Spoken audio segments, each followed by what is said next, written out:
Oi, turminha, bom dia! E aí, a gente se encontrando mais uma vez, hein? Como é que vocês estão? Espero que vocês estejam bem. E aí, a gente vai entrar de novo em mais uma maratona de aula, né? De conhecimentos, de busca de conhecimento. E aí, eu espero que vocês estejam gostando. Se Deus quiser, já já, a gente já volta para nossa rotina normal, para nossas aulazinhas, né? Para a escola, para a gente se encontrar. Se Deus quiser, isso tudo vai passar já já, a gente tá retornando. Tá bom? E aí, nessa semana, a gente vai trabalhar nas nossas disciplinas de contabilidade básica, a gente vai trabalhar depreciação, na disciplina de introdução à economia, a gente vai trabalhar a origem da moeda, né? E aí, na disciplina de introdução às noções de administração, a gente vai trabalhar os conceitos gerenciais do administrador, que eu achei bem interessante, que a gente veio trabalhando no dia a dia, né, a gente vem trabalhando nos conteúdos de noções de administração, nas escolas, nas abordagens da administração, e aí esse conteúdo que é bem importante que vocês saibam, preciso que a gente compreenda bem minuciosamente, tá certo? Mas então, e aí a primeira aula que a gente vai ter agora vai ser sobre a origem da moeda, né? E aí eu estou com o meu esquema aqui, como hoje sempre fico, né, no caderno e no computador. A gente vai trabalhar agora a origem da moeda. Pessoal, introdução à economia, né? O que é, de onde surgiu? Por que eu estou falando desse conteúdo, né, de origem da moeda? Porque aí, na verdade, daqui a pouco a gente vai falar de câmbio, né? Taxa de câmbio. E aí eu preciso que a gente entenda como é que funciona essa taxa de câmbio e a gente precisa entender como é que funciona essa moeda. O que é moeda, né? Como é que funciona o contexto da moeda. Tá certo? Gente, no início, lá no início, no início da história, né, do contexto de moeda, a gente trabalhava a moeda como um escambo. O que é um escambo? Nada mais é do que uma troca de mercadoria. Então, tem um boi, você troca por uma permuta de mercadorias por mercadorias. Isso aí ainda sem existir moeda. Depois eu vou mandar para vocês, como eu sempre mando, os PDFs para vocês ir acompanhando. E aí depois a gente vê a moeda mercadoria, que era o tipo de moeda. Algumas mercadorias, pela sua utilização, passaram a ser mais procuradas. Por exemplo, o gado, o sal, o café e por aí passaram a ser mais procuradas devido à sua valorização, essa mercadoria. Então passou a ser um tipo de moeda mais procurada.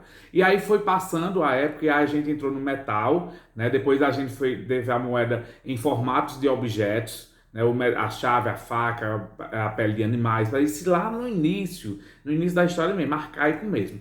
E aí foi passando, depois eu vou mandar para vocês, aí ouro e prata, e aí a gente começa a entender o sentido da moeda, que a gente utiliza ela até agora, né? Na Idade Média, gente, surgiu o costume de se guardar os valores com os ourives. A gente está falando agora do papel moeda, né? A pessoa que negociava objetos de ouro e prata, que são esses ourives? São as pessoas que negociavam objetos de ouro e prata. E aí surgiu essa necessidade de guardar essas moedas, esses valores com essas pessoas, com esses profissionais.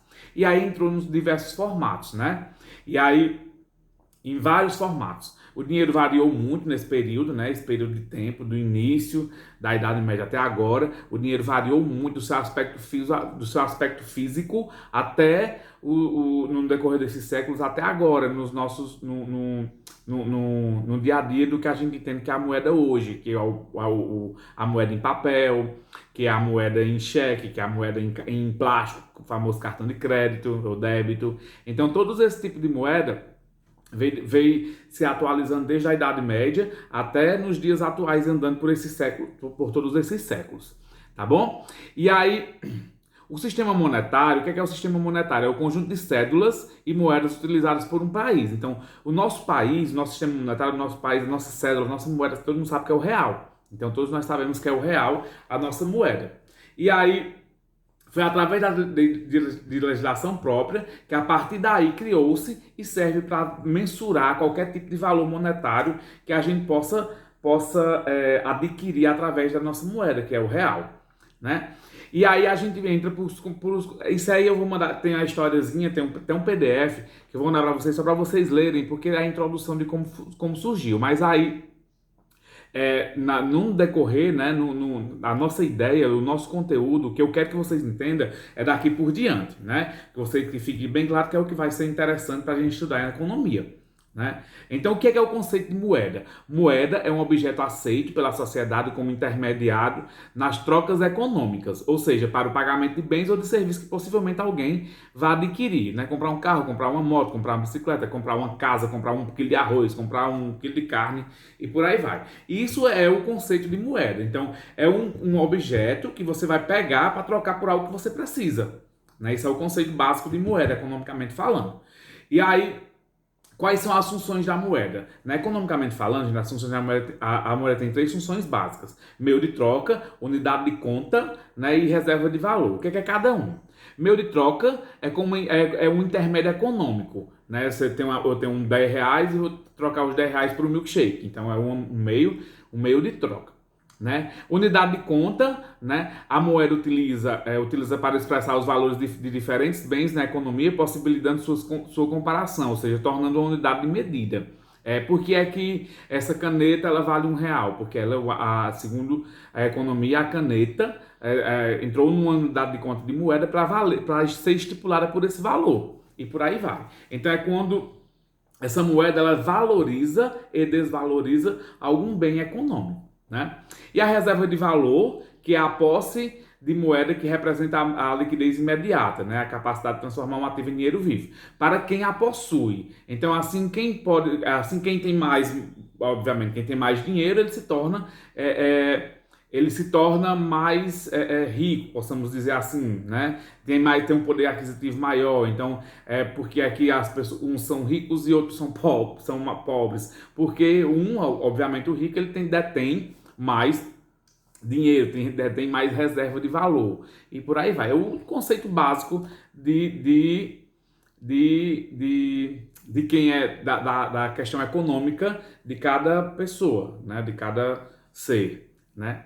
E aí a gente tem os tipos de moeda, né? Quais são os tipos de moeda que a gente tem? A moeda metálica, emitida pelo Banco Central, que constitui pequena parcela da oferta monetária e visam facilitar as operações de um pequeno valor como unidade monetária fracionária. O troco, inicialmente aquelas moedazinhas, aqueles 50 centavos, 25 centavos, 10 centavos. Então são os tipos de moeda metálica que são emitidas pelo nosso Banco Central. A gente sabe que o Banco Central nada mais é do que o órgão maior do nosso sistema monetário, né? O Banco Central. E aí a gente tem a moeda papel, também emitida pelo Banco Central, obviamente, que representa parcela significativa na quantidade do dinheiro em poder público. Então, quando o Banco Central agora o Banco Central emitiu aquela cédula de R$ 200, vocês já viram. Então, isso é para facilitar a parcela significativa da ação, né? Da ação, da reserva de valor de cada pessoa. Né, para tentar modificar, melhorar o processo inflacionário do real. Né? E tem a moeda escritural bancária, que é representada pelos depósitos à vista, depósito em conta corrente, nos bancos comerciais, a moeda contábil, escritural e dos bancos comerciais. O que é isso? Quando a gente fala de moeda escritural, moeda bancária, é aquela moeda que popularmente a gente chama de dinheiro de rico, né? O dinheiro do rico, ele não é em dinheiro em espécie, é o dinheiro que está no banco, a gente utiliza cartão de crédito, cartão de débito, cheque, isso é caracterizado como moeda bancária, tá certo? E aí, gente, diante disso, a gente trabalha os meios de pagamentos. O que são os meios de pagamentos? Os meios de pagamentos são o total de moeda disponível no setor privado não bancário para efetuar liquidez imediata, ou seja, para ser utilizado imediatamente para efetuar transações. E aí, segundo o Banco Central, ele estipula o meio de pagamento em 4 M's. O que são esses M's? São os meios de pagamentos. M1, M2, M3 e M4.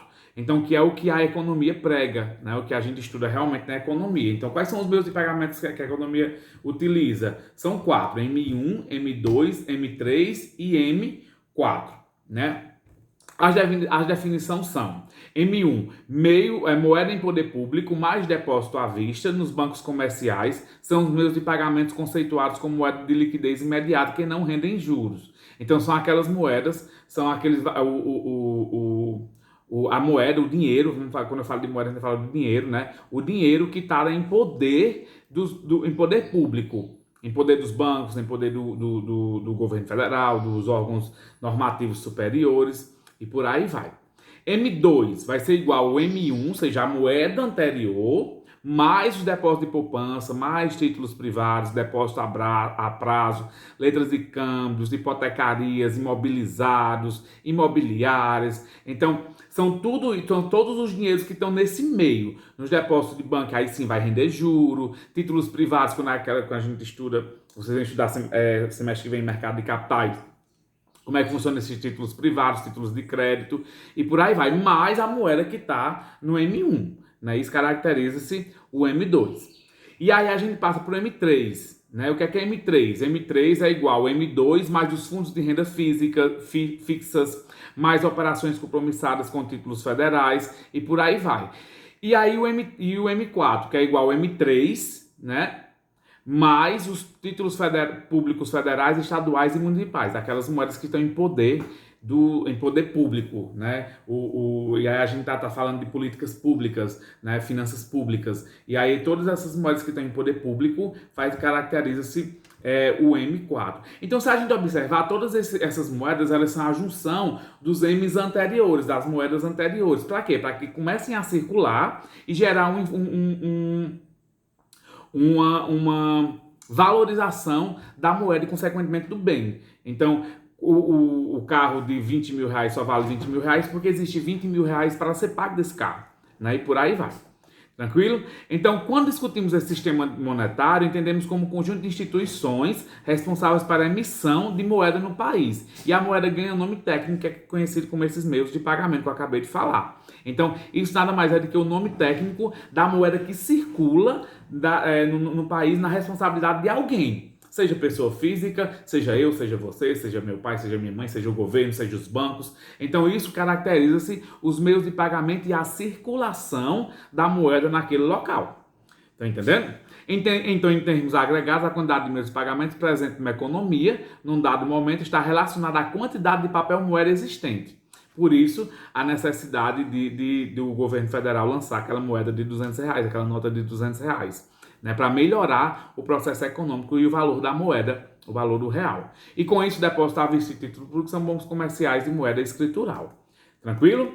Então, as bases monetárias, né? A base monetária de meio de pagamento é a soma da moeda manual em poder público e das reservas bancárias emitidas num determinado período, né? E aí a gente tem os meios de pagamento, são o total de moeda disponível no setor privado e bancário de liquidez imediata que estão em poder de utilização imediata para efetuar transações. Então isso aí são esses meios de pagamento que a gente está estudando. Então quando eu falei tudo isso para vocês, pessoal, é para que vocês entendam como é que funciona esse meio de pagamento, que é o que eu preciso que vocês compreendam assim bem mesmo, que é o que a demanda, a ideia do nosso estudo de agora, tranquilo?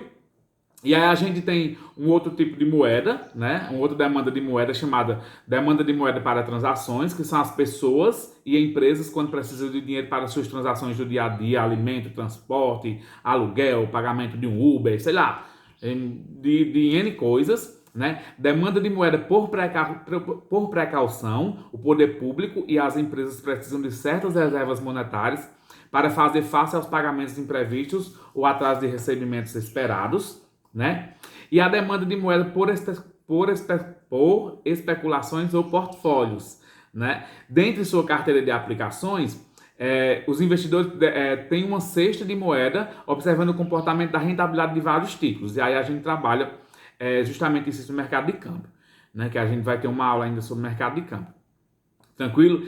E aí são esses processos, né, que eu preciso que vocês entendam da gestão da moeda, de como é que funciona. Então, vamos resumir um pouquinho do que a gente falou. A gente falou que as moedas é um conceito, o que é moeda? É um conceito de troca, né, que as pessoas precisam ter esses valores para que consigam comer, beber, comprar algo, vestir. Então, precisa esse conceito de troca, esse meio de troca. Ele também é uma unidade de conta, que é utilizado para expressar o valor de diferentes tipos de bem, né? Então, como eu falei para vocês, o exemplo da caneta, e é uma reserva de valor por conta de quem tem mais, obviamente, tende a ser mais rico.